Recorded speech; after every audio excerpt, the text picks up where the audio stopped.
সূরা ইখলাস 7 বার পাঠ করে চেহারায় ফু দিন। চেহারা দুধের মতো ফর্সা হয়ে যাবে, উজ্জ্বল লাবণ্যময় হবে, নিস্তা কালো দাগ বরণ হয়ে যাবে। প্রিয় ভাই বোনেরা, আপনি অনেক টেনশনের মধ্যে পড়ে গিয়েছেন। আপনি একজন যুবক বা যুবতী, বিবাহ শাদী করবেন, আপনি টেনশনের মধ্যে পড়ে গিয়েছেন যে আমাকে যদি কেউ দেখে তাহলে তো সে পছন্দ করবে না। তো এটা ভেবে আপনি অস্থির হয়ে পড়েছেন। ইতিপূর্বে অনেক অর্থ সম্পদ খরচ করেছেন আপনার চেহারা সুন্দর করার জন্য, লাবণ্যময় করার জন্য, উজ্জ্বল করার জন্য, মেস্তা কালো দাগ বরণ দূর করার জন্য, কোনো কাজ হয়নি। তো অনেক অর্থ সম্পদ খরচ করেছেন, শ্যাম্পু, সাবান, লোশন, ক্রিম, ঔষধ সেবন করেছেন, কোনোটাই কাজ হয়নি। তো আপনি আমলটি করে দেখুন কি হয়। প্রিয় ভাই বোনেরা, আপনার চেহারা উজ্জ্বল হয়ে যাবে, লাবণ্যময় হয়ে যাবে, আপনাকে যে দেখবে সে পছন্দ করবে, আপনি ভালো পাত্র পাত্রী পেয়ে যাবেন বিবাহের ক্ষেত্রে। তাই আপনি আমার দেখার নিয়ম অনুযায়ী আমলটি করুন। আমলটি করতে হলে আপনাকে ভিডিওটি শুরু থেকে দেখতে হবে, তাহলে সঠিক নিয়মে আমল করতে পারবেন। আর যদি টেনে টেনে কেটে কেটে দেখেন অনেক জায়গায় বাদ পড়ে যাবে, আপনি সঠিক নিয়মে আমলটি করতে পারবেন না। তাই সঠিক নিয়ম আমলটি করতে হলে ভিডিওটি না টেনে না কেটে আপনি দেখুন, অবশ্যই আপনি উপকৃত হতে পারবেন।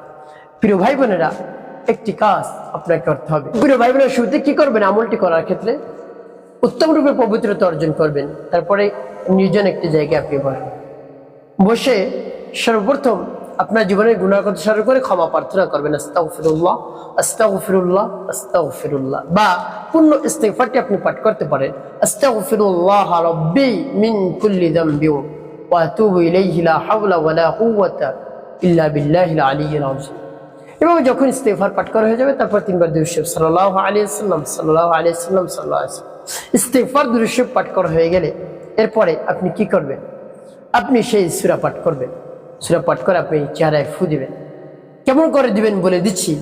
তার পূর্বে বলবো, যখন সূরা পাঠ করবেন এর পূর্বে আল্লাহ রাব্বুল আলামিনকে বলবেন, হে আল্লাহ, আমি অনেক চেষ্টা সাধনা করেছি, কোনোটাই কাজ হয় না। চেহারার কালো দাগ, মিস্তা বরণ উজ্জ্বল হওয়ার জন্য, ফর্সা হওয়ার জন্য, লাবণ্যময় হওয়ার জন্য কোনোটাই কাজ হয়নি। আল্লাহ, আপনি আমার এই সমস্যার সমাধান করে দিন। আমার বিবাহ শাদী হবে কিছুদিন পর, যেন ভালো পাত্র পাত্রী পেয়ে যায় বিবাহের ক্ষেত্রে, আপনি সেই ব্যবস্থা করে দিন। এটা বলে তারপর আপনি সূরা পাঠ করবেন। তারপর চেহারায় ফু কেমন করে দিবেন বলে দিচ্ছি। আগে সূরাতুল ইখলাস পড়ে নিন। বিসমিল্লাহির রাহমানির রাহিম। কুল হুয়াল্লাহু আহাদ আল্লাহুস সামাদ লাম ইয়ালিদ ওয়া লাম ইউলাদ ওয়া লাম ইয়াকুল লাহু কুফুয়ান আহাদ। এভাবে যখন পাঠ করা যাবে সূরাতুল ইখলাস, ফু দিবেন। এভাবে হাতে যখন ফু দিবেন, এই ফুটা কিন্তু আপনার চেহারা যাবে। এভাবে হাত ধরে আপনি দিবেন, এভাবে আপনি দিয়ে দেখুন, এভাবে ফু দিলে চেহারা চলে যায়। তারপর আপনি আবার পাঠ করবেন, বিসমিল্লাহির রাহমানির রাহিম। কুল হুয়াল্লাহু আহাদ আল্লাহুস সামাদ লাম ইয়ালিদ ওয়া লাম ইউলাদ আলাম ইয়াকুল লাহু কুফুয়ান আহাদ। পাঠ করে আবার একটু দিবেন। তারপর আপনি আবার পাঠ করবেন মনে দরদ নিয়ে, বিসমিল্লাহির রাহমানির রাহিম।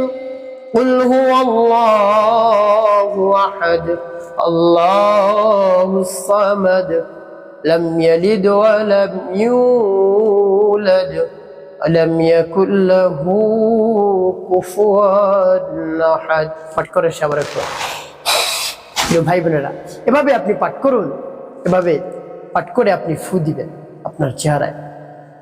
শেষে পুরো চেহারা এভাবে মুছবেন। এভাবে আপনি 1 সপ্তাহ পর্যন্ত আমলটি চালিয়ে যান এবং বেশি বেশি দোয়া করবেন আল্লাহ রাব্বুল আলামিনের কাছে। অবশ্যই আপনার চেহারা উজ্জ্বল হবে, লাবণ্যময় হবে, বেস্তা কালো দাগ দূর হয়ে যাবে ইনশাআল্লাহ। এভাবে আমলটি শেষে 3 বার দুরূদ ইব্রাহিম পাঠ করবেন। আল্লাহুম্মা সাল্লি আলা মুহাম্মাদিন ওয়া আলা আলি মুহাম্মাদ কামা সাল্লাইতা আলা ইব্রাহিম ওয়া আলা আলি ইব্রাহিম ইন্নাকা হামিদুম মাজিদ। আল্লাহুম্মা বারিক আলা মুহাম্মাদিন ওয়া আলা আলি মুহাম্মাদ কামা বারাকতা আলা ইব্রাহিম ওয়া আলা আলি ইব্রাহিম ইন্নাকা হামিদুম মাজিদ। আল্লাহুম্মা সাল্লি আলা মুহাম্মাদিন ওয়া আলা আলি মুহাম্মাদ কামা সাল্লাইতা আলা ইব্রাহিম ওয়া আলা আলি ইব্রাহিম ইন্নাকা হামিদুম মাজিদ। আল্লাহুম্মা বারিক আলা محمد وعلى آل محمد كما باركت على إبراهيم وعلى آل إبراهيم إنك حميد مجيد. اللهم صل على محمد وعلى آل محمد كما صليت على إبراهيم وعلى آل إبراهيم إنك حميد مجيد. اللهم بارك على মুহাম্মাদিন ওয়া আলা আলি মুহাম্মাদ কামা বারাকতা আলা ইব্রাহিম ওয়া আলা আলি ইব্রাহিম ইন্নাকা হামিদুম মাজিদ। এবার যখন দুরূদ ইব্রাহিম পাঠ করা হয়ে যাবে, এরপরে আপনি কি করবেন, দুটি ফু দেবেন। এই ফুটাও চেহারায় লেগে যাবে, বা শেষে আপনি এভাবে মুছতে পারেন চেহারা, এবং নিয়ত করবেন এবং দোয়া করবেন। যে সময় আপনি আমলটি করবেন মনে মনে নিয়ত করবেন, হে আল্লাহ, আমার সকল সমস্যার সমাধান করে দিন। আমি আপনার কোরআনের শরণাপন্ন হয়েছে, আমার আমলটি সময় কবুল করুন। বিশ্বাস নিয়ে যদি বলতে পারেন উপকৃত হতে পারবেন। একটি কাজ করতে হবে, মিথ্যে কথা বলা যাবে না, মানুষের খেদমতে কাজ করতে হবে, নামাজ ছাড়া যাবে না। তাহলে আপনার জীবন সুখময় হবে, শান্তিপূর্ণ হবে ইনশাআল্লাহ।